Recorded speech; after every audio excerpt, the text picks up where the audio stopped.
In my previous life, during the 7th year of dating my girlfriend, I died in a sudden flood. My soul didn't dissipate. It stayed with her. I watched her wander about in a daze, completely shattered by the news of my death.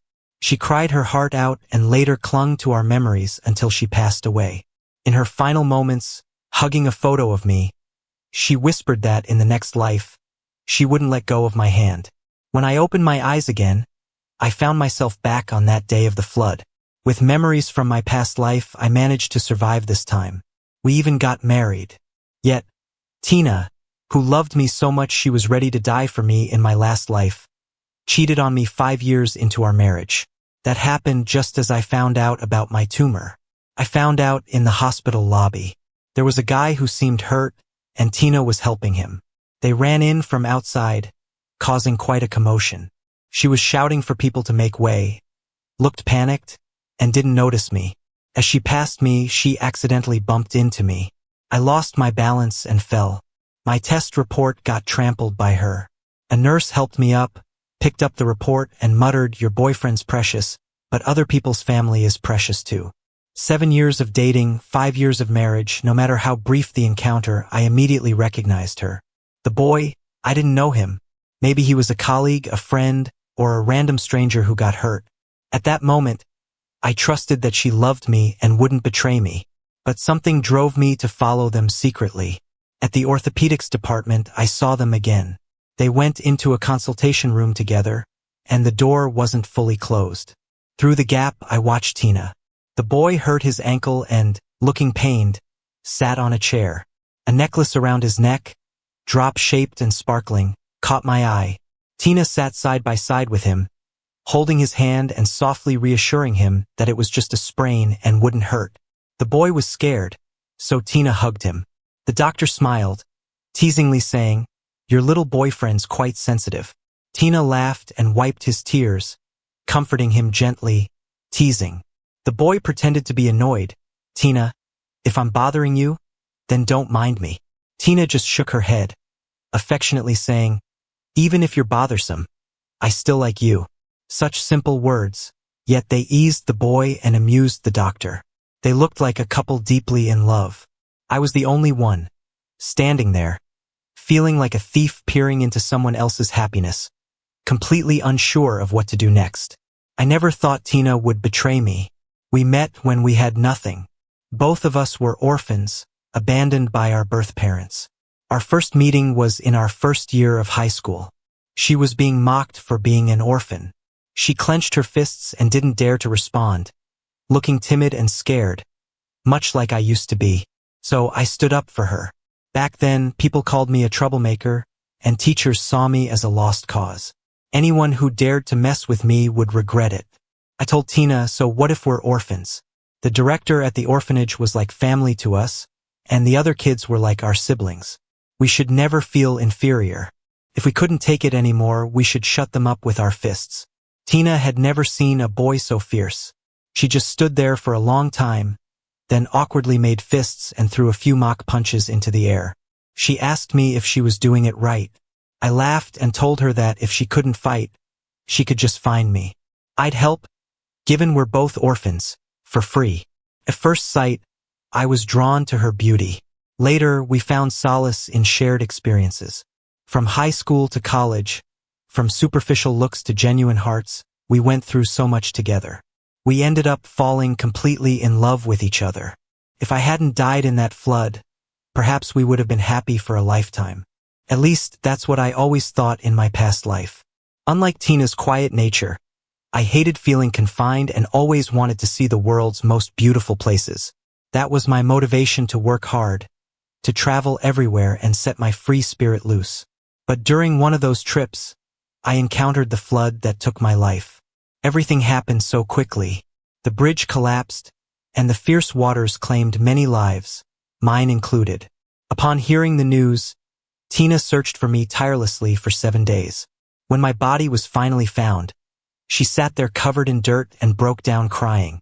Later, she repeatedly cut her wrists, saying she didn't want me to be alone underground, that she wanted to join me.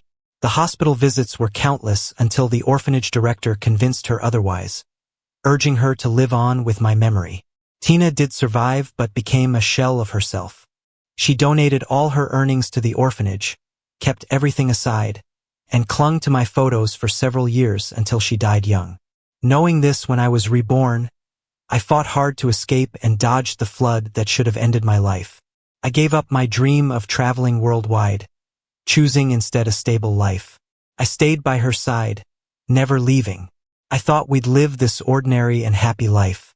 But just 5 short years later, the Tina who once loved me so much cheated.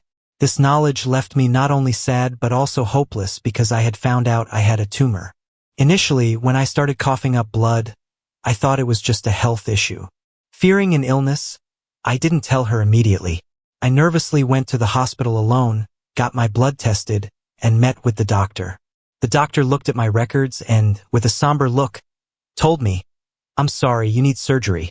If you wait any longer, it'll be too late." In that moment, it was pure despair. I couldn't hold it in and wanted to cry right then but held back because today was our 5th wedding anniversary. Tina mentioned she had a surprise for me, something I'd really like. I thought I knew what it might be. It's a watch.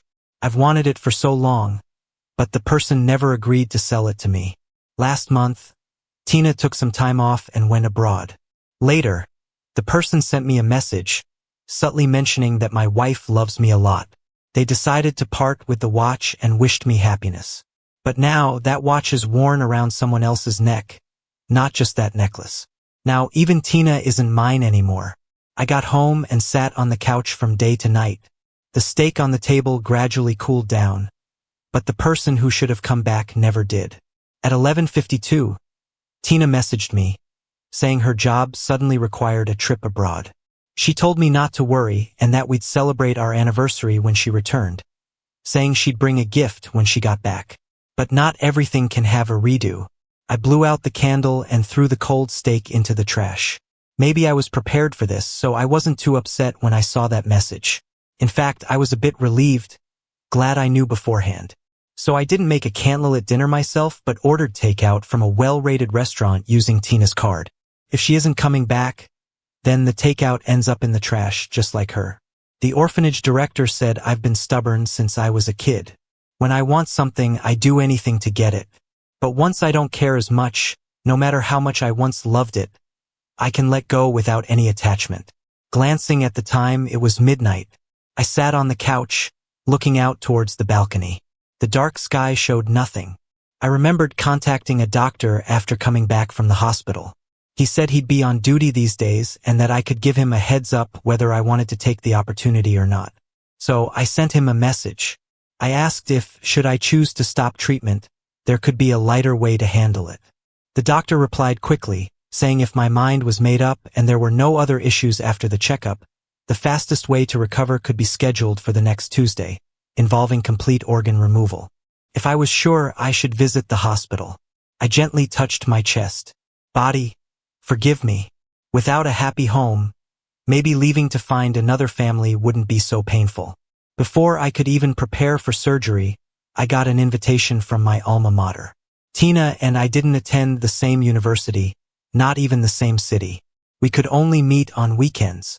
Every time, she'd bring me a grape cake, and I'd give her the unique osmanthus-flavored milk tea from my school. Tina's always been a bit spoiled, loving sweet milk tea and hating wind and sun, hardly enduring any hardship. So I can't forget how, when she learned of my accident, she dug with bare hands for 7 days and nights, her 10 fingers ruined, bleeding mixed with dirt. It hurts a bit to remember because the Tina in my memories loved me so much. But now, this relationship has fallen apart. I accepted the school's invitation, but I didn't expect I'd see them again at school. After delivering my speech, a boy stood up holding a microphone. He asked, "Hi, I'm Eric, a junior from the journalism department. Today, my question isn't really about our major. I wonder if you'd answer?" I nodded, seeing the challenge in his eyes. So he knew who I was. Eric gave a slight smile. "I heard you were once a famous journalist, then left for love and returned to family life. After 5 years of marriage, are you happy? Aren't you afraid of the 7-year itch?" I gripped the microphone, trying to control my emotions. I was a rebellious student who feared no one. After a near-death experience and watching Tina grieve for me, I decided to hide my sharp edges and become a gentle and stable man. But that doesn't mean I'd tolerate blatant provocation. I just chuckled, relationships aren't set in stone. As for that itch, a woman with family responsibility wouldn't cheat. If it happens, I'd say she fits well with her lover. I paused, looking at Eric, who went pale.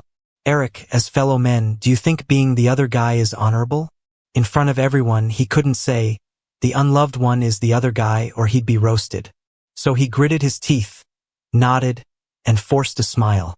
Eric couldn't resist adding, but if that day came, the husband couldn't keep his wife's heart, so he's useless too. I smiled, better than being the other guy, wanting what others have had without caring if it's dirty. Those who clean up after others are often proud. Tina isn't much either. Spreading hands, she got lured away quickly, like throwing a bone to a stray on the street. They wagged their tails. I feigned shock and covered my mouth. My bad. Dogs are loyal, but cheaters are trash of society. Dirty to even look at. I met Eric's eyes with a smile. My pride wouldn't let me show weakness before him. Strangely, arguing felt familiar, as if I should never have changed myself for Tina. But we both lost this battle. Tina's infidelity means she didn't love me, so I didn't win. Eric, delighting in being the other guy, faces inevitable scorn. Both failed, but I have no regrets. I love Tina sincerely and passionately. She betrayed me, so I'm not in the wrong. They are. After the speech, I walked out the back way. Whether by fate or plan, I spotted Eric and Tina. She had a huge bouquet of roses. Bending down, I moved closer to Eric. I pinched his cheek with my hand, but Eric looked like he was terribly wronged. Tina held him and softly comforted him over and over. I didn't move from where I stood. Eric seemed to glance at me and then looked at Tina. Loud enough for me to hear, he asked, "Why are you so nice to me, Ryan?" Tina wiped the tears from his eyes, speaking as gently as ever. She said, "You forgot? I told you before I met you, I kept having this dream. There was a boy in the dream who fell into the water. I tried so hard to save him, but he disappeared. In the dream, I was so sad, almost to the point of wanting to die. Then I met you. The first time we met, you accidentally fell into the water. You really looked like that boy. Maybe you're that boy from my dream, and perhaps it's our destiny to meet." So that's what it was. I stood there, not sure whether to laugh or cry. Having memories from a past life, I knew this wasn't just a dream. It was real pain from the previous life. Is her memory slowly coming back? Tina said she loved that boy in the dream and then fell for Eric. But she doesn't know that the boy in that dream was me. But does it even matter now? Betrayal is a done deal. Suddenly, a sharp pain hit my stomach. I couldn't help but bend over, clutching my stomach in agony. Eric laughed. He hugged Tina and then looked at me defiantly. He asked Tina, "So, who's more important, me or Ben?" Tina didn't get a chance to answer because I suddenly collapsed. People gasped, some were worried, and some were protective of me. Others turned to look right into my eyes, filled with panic. Then, I didn't move. I watched her run towards me. I really want to know, someday, when she realizes the boy in her dream was me, what her expression will be. Tina ran to me, looking panicked. "Ben, why are you here?" At that moment, with intense stomach pain and a pained expression, passing classmates could not help but gasp at the scene. But Tina just happened to turn around, hearing the noise, and found me. She didn't see my pain, just looked panicked, glancing between Eric and me. "Ben, it's a misunderstanding. Actually, today I have..." She didn't finish her sentence because, not far away, Eric suddenly fell to the ground. A scream left Tina no time to continue explaining, and she immediately turned around and ran to him. "Eric, are you okay?" Tina helped him up. You could see a severe scrape on Eric's knee, red and swollen, with blood dripping down, looking serious. Eric shook his head, locked eyes with me, and shed 2 more tears. "It just hurts a little. Can you take me to the infirmary first?" Tina's back went stiff, probably because she remembered her husband, standing not far away, watching her mess around with another man. She turned around, looked apologetic. "I'll take Eric to the hospital. We'll talk when I get home tonight. Tina didn't give me the chance to speak. After saying that, she picked Eric up and left without looking back. This whole time, she didn't notice that I was bleeding. I took a deep breath. The pain in my stomach was getting worse. I could feel my consciousness slipping away. The pain made it hard to stand. I grabbed a passing classmate and asked, "Hey, could you call 911 for me? I can't take the pain anymore." The organ was removed, just like that. The doctor said my body was weak, and I was mentally stressed out, so the tumor spread quickly. He tried to comfort me, saying I'd be better after recovery. But I wasn't really feeling bad. I had already decided on the surgery, and now, because of an accident, they took it out. It was just a different way to get what I wanted. The bond between Tina and me? Completely gone. Thanks to the surgery, I spent a night in the hospital. I didn't get any calls or messages from Tina. This means she didn't go home last night and stayed with Eric. Being young and resilient, I was discharged the next day. I didn't bring much to the hospital, so I left with only myself and nothing else. Maybe it's bad luck, or maybe even fate has had enough and wants me to make a decision. At the hospital corner, I bumped right into Tina. She held a blue water cup and carried a bag of breakfast. But she was wearing different clothes, not the white shirt from yesterday. Some things aren't meant to be overthought, or it'll just bring more unhappiness. But we ran into each other anyway. She froze, trying to hide the water cup and breakfast as if she realized it was childish. Between panic and guilt, she fumbled several times in just a few seconds. Finally, she just smiled nervously. "Ben, what are you doing at the hospital? Is there something going on?" I was so angry, I laughed. Really, I laughed out loud. Couldn't help it. I told her, "Oh yeah, lots of fun. I came here to play." "You believe me?" Tina's face turned serious. "Stop being sarcastic. Let's discuss our problems properly. Go home. I'll be there by noon, I promise. And the other stuff, let's deal with it later." Why wait until later? In a rush to bring breakfast to your lover? The hospital hall was already buzzing with people. Folks love a good story. Hearing the word lover made them perk up, turning back to catch the gossip. Tina's ears turned red under their stares. "Ben, it's not what you think. Eric and I are just friends. Don't make things dirty. When did you become so unreasonable? Every woman caught cheating tries to play the victim." I was ready to speak when Eric appeared, limping out of a nearby room. Despite wearing hospital clothes, this college kid just couldn't hide his youthful energy. Eric came up to us, smiling like he couldn't hurt a fly. "Ben, you're misunderstanding Tina. We're just ordinary friends. Meeting at school. This is about my studies. If you're not happy, take it out on me. Don't embarrass her in front of everyone. Okay?" Such an understanding little lover. No wonder she likes him. But right now, I've made a decision. I'm divorcing Tina. Eric is only a sophomore this year. If his classmates and teachers found out that this seemingly upright guy is involved with a married woman, you think he won't be ashamed at school? I spoke softly, but loud enough for both of them to hear. As soon as I finished, I saw both Eric and Tina's faces turn pale. Especially Eric, who suddenly looked nervous and scared, not as composed as before. He directly questioned me, "You're gonna mess with me at school? Ben, that's so vicious of you." Tina chimes in too. "Yeah, Ben, why do this? Eric and I are just friends. Don't go ruining a student's reputation. Wouldn't you feel that's too harsh on your part?" Harsh? If I hadn't stopped hitting people for years now, and if I wasn't feeling weak due to poor health, I'd probably smack her. But hey, there's still time. Opportunities will come. I took several deep breaths. The wound still throbbed a little. I didn't dare to breathe too deeply, just calmly watched Tina, exposing her lousy lies. 5 days ago, I was at the hospital and saw you help him in admitting to the doctor that you're a couple. Yesterday, you said you were going on a business trip, but then you went to the school instead and embraced Eric. Tina, I'm not blind. I can see. If you just admitted it cleanly, I might have seen you as a bit honorable. But you had to spin lies, calling me malicious and evil. Don't you find that disgusting of you? Saying that much, I felt kinda sad. Someone I once loved so deeply, someone who'd go through hell for me, whose life seemed dim without me. In the end, with no more hurdles, our bond turned worthless. I tried hard to keep my emotions in check, to appear calm. Tina, we've come to this point. Why keep hiding? Maybe I had been too blunt. Tina, who was denying all of it seconds ago, couldn't help but fall silent. She knew every word I said was true.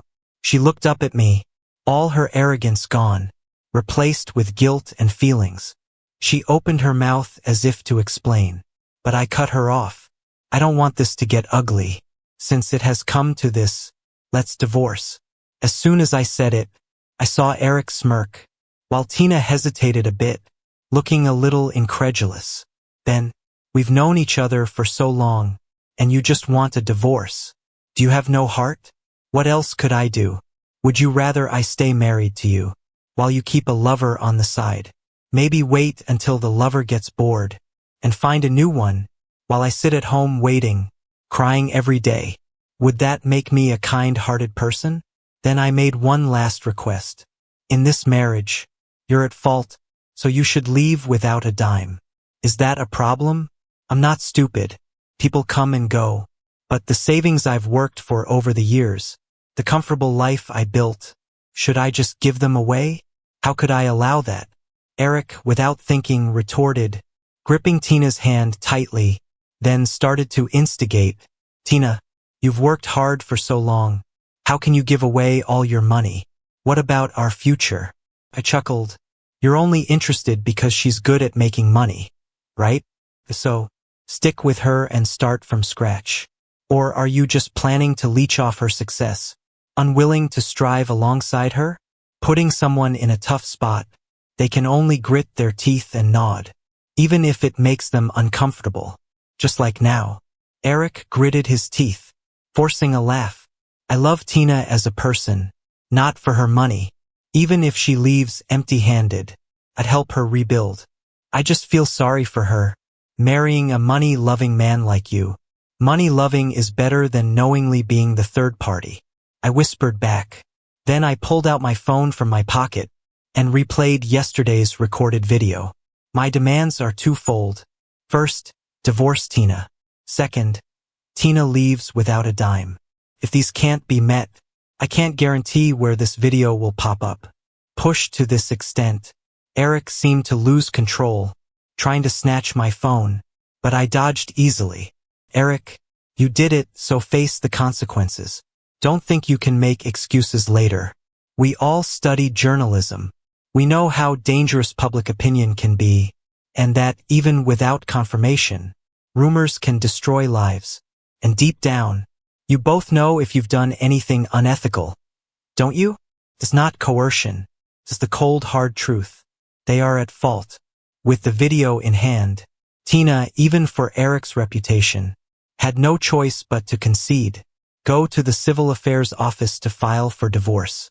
Unsurprisingly, there is that 30-day cooling-off period. Tina, I don't care if you wander off or crash at some guy's place. From now on, our home is mine alone. Nothing to do with you. And after 30 days, we'll finalize the divorce. Never to contact again. Never see each other. I'm not one to linger or keep contact with exes. When I decide it's over until I die. Tina didn't speak right away. She glanced over at Eric still waiting in the car.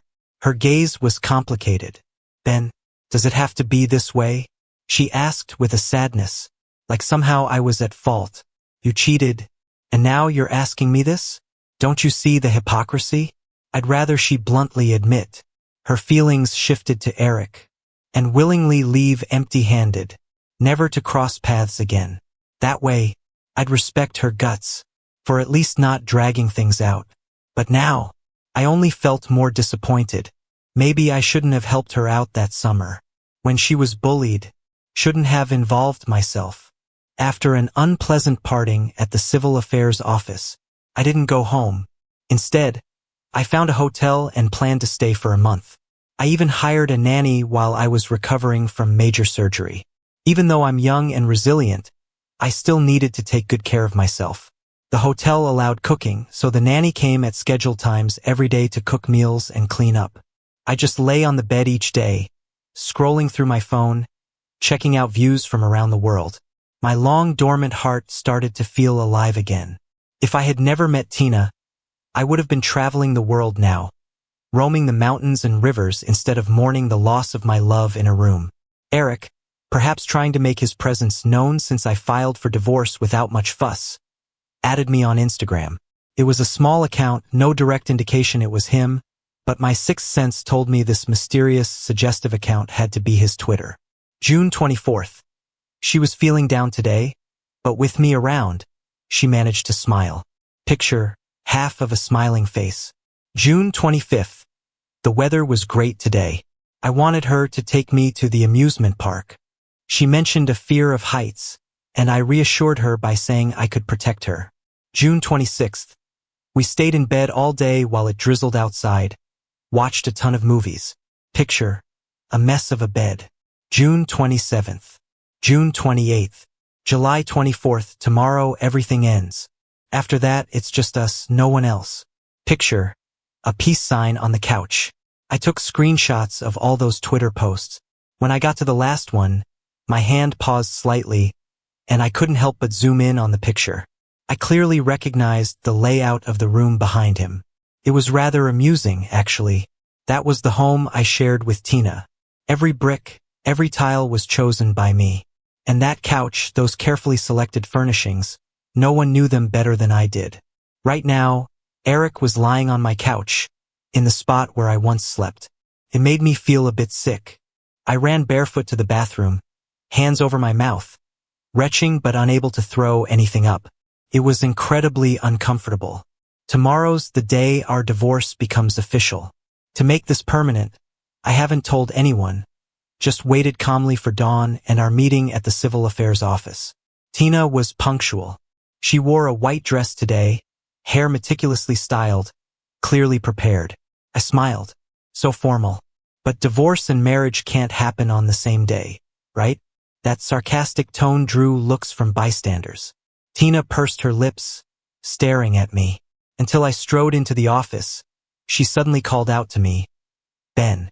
I paused, and she continued, "I never wanted to divorce you." How laughable. She betrayed me, and now claims she doesn't want a divorce? Does she think she can have it all?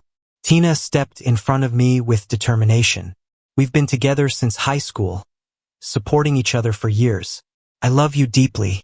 As for Eric, I'm at a loss on how to explain. It's more of an obsession. Without responding, I can't eat or sleep, constantly restless. I smirked coldly. Why hide it if she was truly helpless? A bitter smile crept in as I closed my eyes briefly. Perhaps there's still a sliver of malevolent root in my heart. Tina recalls more about our past life. Maybe she'll remember everything soon.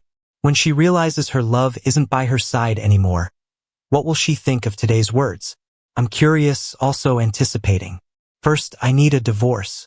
Without this legal binding, I'll just be Ben, not Tina's husband. The divorce procedure wasn't complicated. Soon, I had a divorce certificate in my hand, freeing me from Tina's wife status. Leaving the office, I got into Tina's car. She hesitated and I said, "I'm going back to the house we lived in." "You're going back too, right? The agreement says all assets are mine. So that house is mine." Yet I found out Tina had let Eric move in. When I noticed, Tina quickly explained, "Eric had a spat with his roommate and he's not from here. He doesn't have much money, can't stay at a hotel. I thought you wouldn't be back, so I let him stay. I did tell him he has to return to school today." She said it so naturally, oblivious to any wrong. Before, I might be hurt.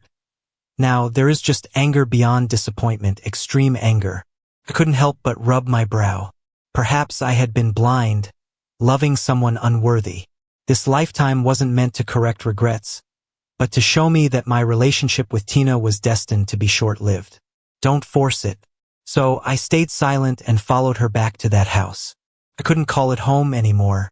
Ringing the doorbell, Eric answered in my pajamas, holding my stuffed toy, bouncing to the door. "Tina, you're back." "Huh?" He stopped abruptly, surprised by seeing me, and asked directly, "What are you doing here?" Per the divorce agreement, Tina left with nothing, and the house was naturally mine. I said coldly, "As the agreement states, this house is mine." Hearing this, Eric's eyes immediately teared up. He looked at Tina nervously. "Tina, I called my roommates, and they don't want me back. I have nowhere else to go. If I can't stay here longer, I'll be on the streets." Now all Tina's assets are mine, including our combined properties. She's left with nothing, needing to rent a place, likely less comfortable than here. Eric was fighting for a place, eager to prove himself. Tina looked at him, her gaze hesitant, and eventually couldn't help but say, "Ben, I gave you everything. Money, the house. He has nowhere to go now. You just let him stay a few more days. Just a few days." Okay. I agreed without hesitation. This straightforward answer shocked both Tina and Eric. But I didn't do anything. I just went back to the bedroom, saying I had to grab some important documents. Then, under their gaze, I calmly left. And then, I went to Eric's university. It was my school too. I knew the place like the back of my hand. I knew when the office was busiest, and when classmates would be around. I had the video from that day, and everything caught by the hidden camera I put in the room. Within an hour, they came and went from the room, hugged and kissed. The evidence was solid, but I didn't say a word. I just looped the video on my phone. Then, I sat silently on a chair. People flowed in and out of the office. Someone would always come to see the advisor or handle paperwork. I held up my phone, making sure they could see the video, as well as a medical report and my medical proof. The dates were all clearly marked. By the time I reached the airport, Tina called. As soon as I picked up, she was yelling, "Ben, I never thought you'd be this vicious. You promised me that if I left everything behind, you wouldn't release the video. But you went to school and exposed Eric, ruining his reputation. You're a person too. You know how important reputation is. Don't you think you went too far? And planting a camera in the room, that's an invasion of privacy. I can sue you for that. And Ben, you drove Eric to jump into the river. Did you know that? If you have any conscience left, go to the school. Say it was all just your wild guesses, to help him restore his reputation. Or else, I'll call the police." I rubbed my ear. Her yelling was so loud it hurt. I calmly said, "You've already signed the divorce papers. Legally, the house is mine. So why can't I install cameras in my own home? You broke the rules by getting intimate in my bedroom. I accidentally saw it, of course I had to speak to the school. Also, I did promise you, but I changed my mind. What can you do about it? Want to call the cops, Tina? Go ahead. You should know who's more at fault here. If you call the cops, who do you think will end up worse? In this relationship, I'm not the guilty party. I don't have to take any responsibility. I made a call and told the other end. I needed to send an express package, the same day delivery kind. One package went to Tina with 2 documents, a tumor diagnosis and a surgery report. Dates clearly stated. I'm sure she'll remember. Another, more important, was a USB drive sent to Tina's company rival. Then, I turned off my phone, grabbed my luggage, and headed to another city. I've been thinking for a long time. Finally, I made this decision. The bond between Tina and me deepened because of the flood. Similarly, as a spirit in my last life, I followed Tina and remembered most of what happened in the following years. For instance, in 2 months, this city would get hit by a rainstorm, and then a flood would quietly arrive. Not as bad as the one 5 years ago, but still causing buildings to collapse, resulting in casualties. Knowing the when and where, I came to this place, wrote several anonymous letters, ensuring my own safety, and sent them to the local emergency management office. I researched a lot to make these letters look official, giving them early warning and helping them prepare. I suggested relocating people in advance to minimize casualties. In any case, I did my best to save those people. Meanwhile, Tina called me many times. I didn't answer. I also didn't read any of her messages. After being together for so many years, I understood her character well enough. So the express delivery I sent on the day I left would keep her conscience restless for the rest of her life. Guilt and a restless conscience. That's why she kept calling and messaging saying sorry. In the end, it was just to make herself feel better.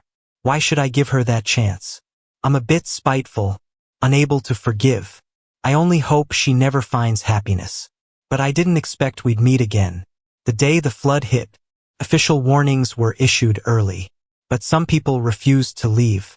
When help was needed, I found those who were trapped, remembering my past life. I stayed awake for days and nights. In the end, when I thought it was almost over, I found the last person I was rescuing was Tina. She was clinging to a piece of driftwood, sputtering and calling for help. She was holding a child, wearing a blue dress. The child clung to her neck, crying in fear. I felt spiteful, tempted to ignore her, but I couldn't pretend not to see the child. In these 5 years, I learned how to swim and picked up a few survival skills over these days. I managed to save them. At the moment of rescue, Tina hugged me. Then, I remember everything. Outside the hospital, Tina stood in front of me. She hadn't changed clothes, still soaking wet, looking miserable.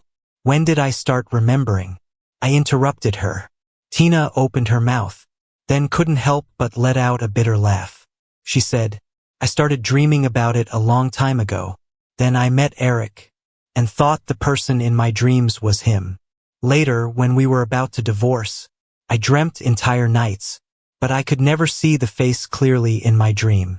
After the divorce certificate, Eric jumped into the river. I followed and jumped. That night I had a fever, ended up in the hospital, then saw the medical records you sent me. That night I dreamed of many things. I still couldn't make out the face, but I was sure the boy in my dreams wasn't Eric. After that, memories slowly awakened. This city was supposed to flood around this time. I wasn't sure if I was dreaming or if it was real, so I came to check. And then the flood happened. I was swept into it and saw that child. She was wearing a blue dress, just like in my dream. At that moment, your image appeared in my mind. She paused, then suddenly laughed, as if mocking herself. Then, I had so many thoughts racing through my mind like I've lived a whole lifetime. This life I have now was something I wished for so long and finally got. But in the end, I still managed to lose it. When Tina said this, her tears flowed, with hate and sadness swirling in her eyes. She tried to reach out and touch me, but I pulled away. Tina, I also thought this life was a chance given to us by fate. But maybe this is fate telling me that living and dying apart is our inevitable end. At death, we're remembered as those wonderful versions of ourselves in each other's memories. But now that we're alive, that sacred love we once cherished is being tainted by you. Tina, it's not like everything can go back to how it was just because there's regret. There's no future for us. When you claimed to be Eric's girlfriend, when you made excuses to hang out with Eric while I was sick, when you stuck with Ben even when I coughed up blood, and many other nights I knew nothing about. Those disgusting nights that I can never swallow. Listening to my words, Tina's tears fell instantly, and she shook her head in denial. Ben, I just chose the wrong person. But from the beginning to the end, I've only loved you. So what? Does that mean I should forgive your betrayal? I can't. I can't be kind and forgiving to someone who betrayed me. So I told her, because you betrayed me first, I want you to leave with nothing. I want you to lose your job, watch all your hard work crumble. You have nothing left. That's your punishment. And all your pain and regret now, you're going to remember every night for the rest of your life. Tina, I won't forgive you. From now on, you will live your life in pain and regret. I've decided to continue chasing my dreams, to travel the world, and see it all. I have plenty in my savings to support my dreams, without drowning in pain. From afar, I occasionally heard news about old acquaintances. Tina and Eric eventually broke up. I caused a fuss at their school, which, added to Tina's already tense relationships with her roommates, made the whole thing explode across campus. It even became a trending topic locally. Eric was eventually advised to leave school and went back to his hometown. The boy who stayed up countless nights studying just to escape the mountains and change his fate returned to where he began. As for Tina, she had rubbed a lot of people the wrong way in business. Now someone capitalized on the situation, and she was crushed. Making a comeback was tough, if not impossible.